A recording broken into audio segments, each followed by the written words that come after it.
काही नाराज लोक आहेत? बघा, निवडणूक लढण्याची प्रत्येकाला स्वतंत्रता असते.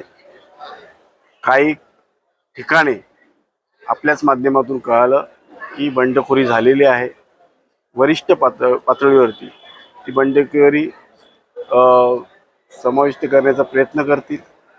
मला वाटतं की महायुतीचा उमेदवार प्रत्येक ठिकाणी ताकदीने लढणार आहे आणि जास्तीत जास्त नगरसेवक या कल्याणपुरीमधून महायुतीचे निवडून येतील असं मला विश्वास आहे. आपल्या देखील पॅनलमध्ये काय नाराज शिवसेनेचे काही उमेदवार आहेत, त्यांची नाराजी कशी करणार?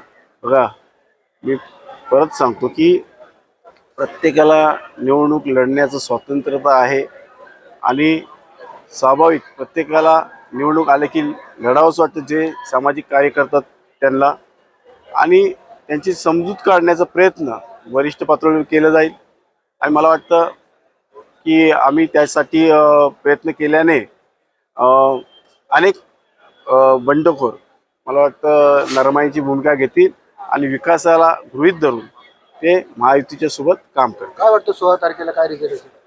16 तारखेला कल्याण डोंबिवलीमध्ये 100+ महायुतीचे उमेदवार निवडून येतील.